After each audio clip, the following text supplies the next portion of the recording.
I don't think a year has passed by as quickly as 2020 has. I mean, it felt like just a couple of months ago that was the end of 2019, and well, a year has passed and here we are. And with the coming of the end of the year, Spotify has released everyone's top songs of the year, and well, you know what that means. There's gonna be an influx of people sharing their top music of the year, and well, I used to be someone who looked forward to this. Not just because I get to see what my top songs of the year was, who my top artists were, and it's kind of fun. But I guess thinking about it now, what I look forward to the most was sharing it on social media, right? And showing everyone my cool music tastes so they can validate my insecurities.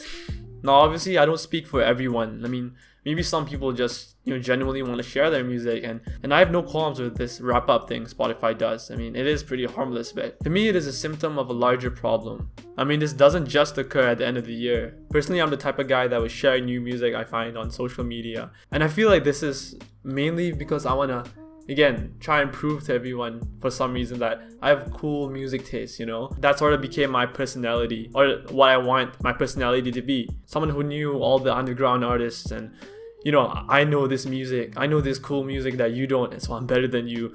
Obviously, I didn't literally think that, but I feel like that is the underlying feeling I had, And I was very selective of the type of music I chose to share. Like, it's a type of music that will fit the personality I'm trying to portray.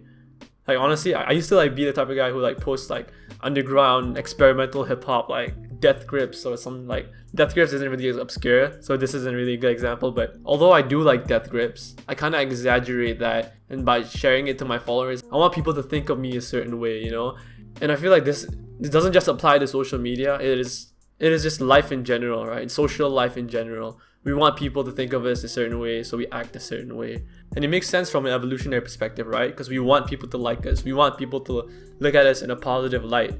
Though I do think this creates a divide between how we really are and our presented self. And obviously this isn't a new conversation. This conversation predates the internet even. I mean, a psychologist, I can't remember his name, but he talked about the distinction between our real selves and the self we present to others, right? The aspects of our personality that we choose to present to the world and the person behind the curtains who we really are, right? And I think this distinction is as prominent as ever because of social media. Nowadays, it seems like every aspect of our lives is a presentation, right?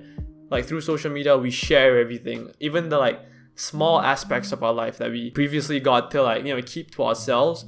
We share that shit on Instagram and social media and share our thoughts. Literally, Twitter. What is Twitter? It's like you sharing your shower thoughts that a couple of decades ago that were meant for you and yourself in your reflection, right? Although Twitter does have its merits, right? We get to hear voices that otherwise would be left unheard. But honestly, I do think that it's important to give some thought to the drawbacks of all this transparency, because nowadays the person on stage, the person that we present to the world, no pun intended, is taking center stage, right? The person behind the curtains is being suppressed. We don't really hear from the person behind the curtains because we're socially pressured into maintaining this image of ourselves. And if we do give an opportunity to the person behind the curtains to talk, people usually like you less, which further incentivizes you to keep up this image of yourselves. Although there are obviously exceptions to this rule with people being authentic and finding success in social media or whatever, I do think that can be generally applied to most people, right? It kind of creates a boring dystopia where we're all just pretending to be happy and the person behind the curtains is given little thought. And I do think that this is one of the main contributors to the increased suicide rate among Gen Z, because this change in society, to me, is not a net benefit. I didn't really intend for this video to become a we live in a society video, but we do be living in a society, right? It's not like people don't know about this. I mean, The Social Dilemma was the top show a couple months back, or, well, I guess we all just forgot about that and went on with our lives. Personally, since I've gotten off social media, I feel like I've enjoyed things more. Because instead of thinking about what other people would think, I'm really focused on what I think and feel, right? I'm more invested in the moment. And I feel like it's sort of empowering, for lack of a better word, when you realize that, wow, I don't need to tell everyone about what I'm enjoying right now, and I can just do it for myself. And this kind of leads to a more healthy relationship with yourself, because you kind of value your own opinions and feelings more when you give less thought to what other people think. So yeah, that's been one positive change I've experienced from deleting social media. Alright, that's just a short rant. I just want to get out there, and yeah, peace.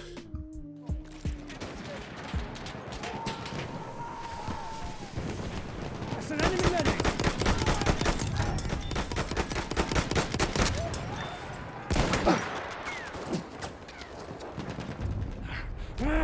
Ah!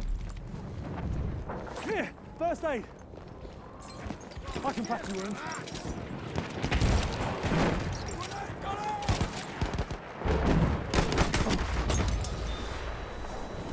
That's first aid for you.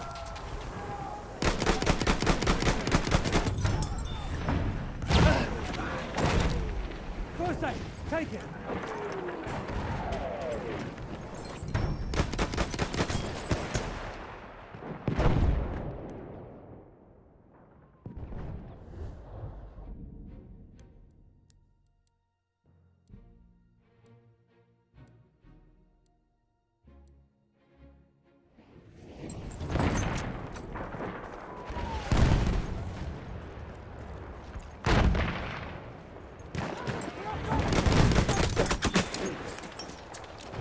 There, first aid.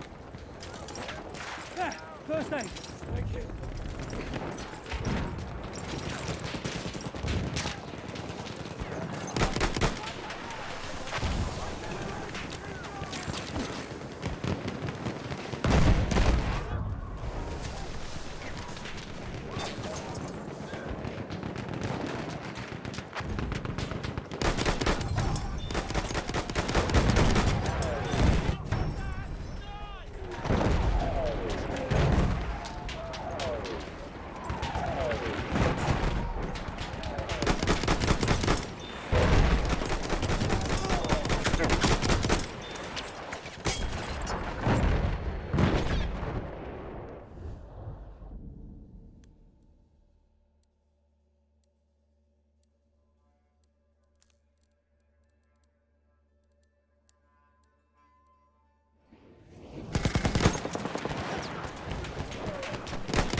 That's first aid for you.